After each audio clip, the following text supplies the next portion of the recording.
नाम के गांव में देवरूप सिंह नाम के सरदार जी चिकन पकोड़ा बेचते हुए गुजारा कर रहा था, क्योंकि उसके पकोड़े बहुत स्वादिष्ट होते थे और सेहत के लिए भी अच्छे और दाम भी ठीक ठाक थे, इसीलिए बच्चों को भी बहुत पसंद था। इस तरह सब गांव वाले उसी के पास आकर चिकन पकोड़ा खरीद कर खाते थे।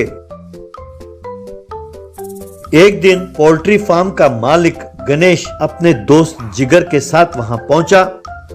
गणेश देवरूप सिंह से, क्यों भाई देवा, सुना है आजकल तुम हमसे मुर्गियां नहीं खरीदते हो, माजरा क्या है? तब देवा, अरे बाजार में मुर्गियां जो मिलती हैं उससे 20 रुपए ज्यादा दाम बताते हो, तो आपसे कौन खरीदेगा भैया, मुझे नहीं चाहिए आपकी मुर्गियां। तब गणेश, देखो भैया, तुम खामखा तूफान से पंगा ले रहे हो, मेरे खिलाफ कोई भी खड़ा हो जाए तो मैं उसको नहीं छोड़ता। तब देवा, अरे सुनो भैया, आज से मैंने तुम्हारे पास मुर्गियां खरीदना बंद कर दिया, तुम्हें जो उखाड़ना है उखाड़ो। ये सुनकर गणेश और जिगर गुस्से में अपने पोल्ट्री फार्म की ओर चले गए। वहां जिगर से गणेश, यार उसकी ये हिम्मत इस सबके सामने वो मेरी बेइज्जती करे, उसे सबक सिखाना होगा, उसे मेरे सामने आकर गिड़गिड़ाना होगा। तब जिगर, अरे भैया, उसे भी तो धंधा करना है, अगर उसका मुनाफा आप ले लोगे तो वो अपना गुजारा कैसे करेगा, जरा सोचो तो सही। तब गणेश, ये क्या तुम मेरे आदमी होकर उसकी तरफदारी कर रहे हो?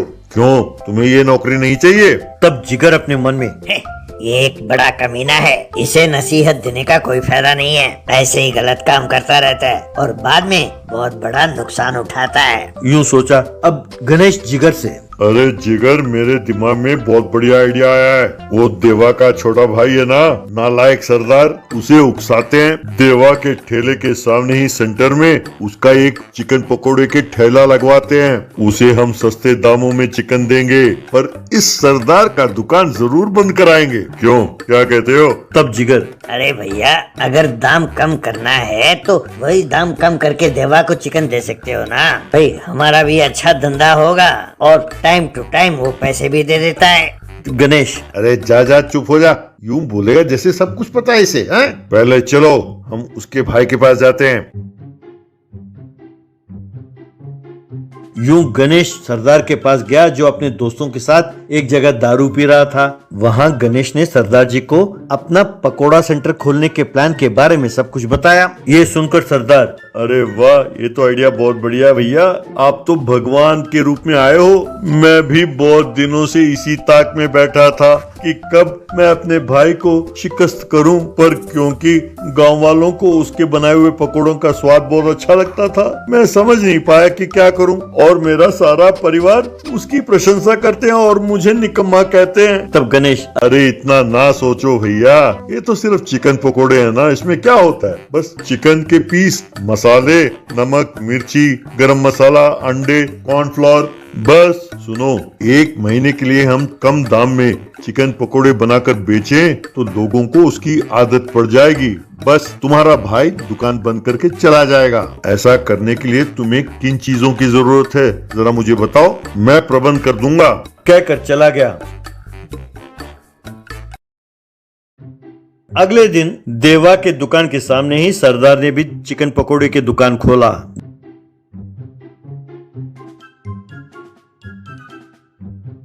गणेश ने आकर वो सारा प्रबंध देखा और कहने लगा, अरे वाह, मजा आ गया भैया, भाई तुम मुझे बहुत अच्छे लगे, आज से हम दोनों का दुश्मन एक ही है, तुझमें और मुझमें कोई फर्क नहीं है। मैं एक महीने के लिए गांव छोड़कर जा रहा हूँ, तुम्हें जितना चिकन चाहिए मेरे दुकान से उधार ले लो, एक महीने बाद जब मैं लौटूं तो इस देवा का दुकान यहाँ नहीं होना चाहिए, जरूरत पड़े तो अगर कोई 10 रुपए में भी चिकन पकोड़े मांगता है उसे भी दे दो, लोगों को चिकन पकोड़े की आदत डालो। क्यों, क्या कहते हो? भाई यही तो धंधे का सीक्रेट है। कहकर चला गया। अब गणेश की बातों को सरदार ने ठीक से नहीं समझा और वो एक प्लेट पकोड़े 10 रुपए में बेचने लगा। 10 रुपए के प्लेट खाने के लिए लोग वहां आकर उमड़ने लगे। इस तरह उसके चिकन पकोड़े आसपास के गांव में भी बहुत मशहूर हो गए। इतना ही नहीं, यूट्यूबर्स भी आने लगे और उसके 10 रुपए के चिकन पकोड़ों का प्लेट का काफी प्रचार करने लगे। यूं एक महीना बीत गया। ये सब देखकर सरदार के भाई देवा ने कुछ दिनों के लिए अपना दुकान बंद कर दिया। अब गणेश सरदार के दुकान के पास आया। अरे सरदार, ये तूने क्या कर दिया? मैंने तो तुम्हारे भाई की दुकान को बंद कराने के लिए कहा था और तुमने मेरे पोल्ट्री फार्म से सारे मुर्गियां गायब करा दिए और किराने की दुकान पर मेरे नाम पर तूने 50,000 का उधार किया। तुम तुरंत उन मुर्गियों के और किराना सामान के पैसे भरो। तब सरदार, क्या पैसे भरूं? अरे तुम्ही ने 10 रुपए चिकन पकोड़े बेचने के लिए कहा था।